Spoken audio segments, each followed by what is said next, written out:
You stand in front of the cereal aisle, 40 boxes, bright colors, bold promises, all fighting for your attention at once.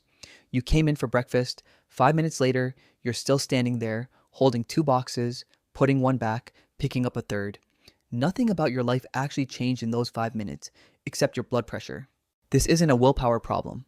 This is something stranger, and it shows up everywhere now. The average supermarket carries tens of thousands of items. Dating apps hand you an endless stream of faces to swipe through. Streaming services bury you under so many shows that some people spend longer choosing what to watch than actually watching it. Psychologists found something so counterintuitive it quietly breaks an assumption built into capitalism, dating apps, and your Netflix home screen. More options can make you worse off. Not happier, not freer, worse off. We've built an entire world on the idea that more choice equals more freedom, more jobs to apply to, more people to match with, more flavors, more brands, more paths forward. Somewhere along the way, though, a strange exhaustion crept in. People aren't choosing more freely. They're choosing less or not choosing at all. They scroll for 20 minutes and watch nothing. They keep 12 tabs open and buy nothing. They feel paralyzed in front of a menu that was supposed to make them happy. If more options were simply better, none of this would happen. So something else is going on underneath. In the early 2000s, two researchers, Sheena Iyengar and Mark Lepper, set up a jam-tasting table inside an upscale grocery store. On some days, they displayed 24 flavors. On other days, just 6. Shoppers could taste as many as they liked, and everyone who stopped got a coupon. The bigger table pulled in more curiosity, exactly like you'd expect. 60% of shoppers who passed it stopped to taste something.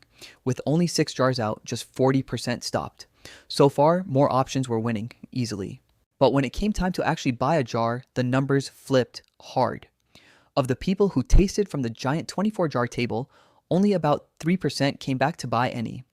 Of the people who tasted from the small 6-jar table, around 30% did, roughly 10 times the purchase rate coming from fewer choices, not more. This became one of the most cited findings in consumer psychology. It earned its own name, the paradox of choice. A psychologist named Barry Schwartz built an entire book around it, arguing that modern abundance, endless options in every corner of life, wasn't making people happier. It was making them more anxious, more hesitant, and strangely less satisfied with whatever they finally picked. The logic felt airtight. More options means more comparisons. More comparisons means more chances to imagine a better version of the thing you didn't choose. More imagined alternatives means more quiet regret, even when what you picked was genuinely good. Your brain, it turns out, is happy to ponder the meaning of existence for free.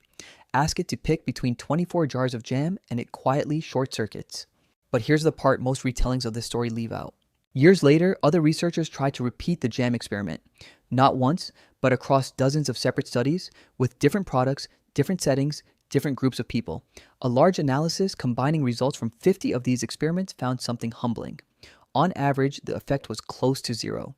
Sometimes too many options overwhelmed people badly. Sometimes the number of choices barely changed anything at all. The law wasn't really a law. It was a pattern that shows up under certain conditions and quietly disappears under others. So is the paradox of choice fake? Not exactly. It's something more interesting than fake. It's conditional. Researchers comparing all those studies noticed the effect was far more likely to show up when the options were hard to tell apart, when people had to justify their choice to someone else afterward, or when they were already tired and running low on mental energy. Take any of those conditions away, and the effect could shrink to almost nothing. Once you look at the actual mechanism underneath it, you realize this was never really about the number 24 versus the number 6. Here's the real mechanism, the part that survives the doubt. It isn't the count of options sitting on a shelf. It's what your mind does with every option it doesn't pick. Each rejected alternative doesn't just vanish once you walk away. Your brain quietly files it away as a small loss, a path not taken, a version of your life you'll never get to compare yourself against. Psychologists call this loss aversion. The sting of what you give up tends to register more strongly than the pleasure of what you gained. 24 jars means 23 small ghosts trailing behind your one choice. 6 jars means only 5. The number on the shelf was never really the variable. The number of things you had to mentally let go of was. This also explains why some people barely notice this effect, while others are wrecked by it every single day. Schwartz described 2 different decision-making styles hiding inside all of us. Maximizers need to know they found the absolute best option, so they keep comparing even after they've already decided. Satisficers pick something good enough, and then they actually stop looking. In Schwartz's research, satisficers consistently reported more happiness with their decisions than maximizers, even in cases where the maximizers had technically landed the better outcome on paper. Knowing you found the best apartment in the entire city doesn't feel as good as you'd expect if finding it cost you 100 hours of comparison and a nagging itch that something better is still sitting out there, unclaimed. Think about how this plays out somewhere bigger than Jam. Someone spends 3 years keeping their options open before committing to a relationship, terrified that settling down means missing someone better. Someone else turns down a perfectly good job, convinced the next listing might be the real one. In both cases, the issue was never a shortage of decent options.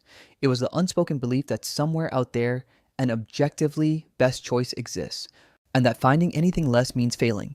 And here's the detail that quietly rewires how you see your own life. Nobody is a maximizer about everything. You're probably exhausting yourself over one category, maybe coffee, maybe your career, maybe who you date, while being almost careless about a dozen others, like which gas station you stop at or which towel you grab off the shelf. You already know how to satisfice. You do it constantly. You just haven't noticed where you're choosing to use that skill and where you're quietly refusing to. So the real question was never how many options is too many. It's where in your life you're maximizing something that doesn't deserve the effort and where you're satisficing on something that actually matters. The exhaustion you feel scrolling through a streaming menu isn't really about the shows. It's a small, harmless rehearsal of a much bigger pattern. A mind that treats every decision, big or small, as a referendum on whether you're living optimally. Maybe freedom was never about having more doors to choose from. Maybe it was about deciding, ahead of time, which doors are even worth standing in front of. Because the version of you who picks good enough and walks away isn't the version who settled. It's the version who finally has enough attention left over for the choices that were never really about the jam.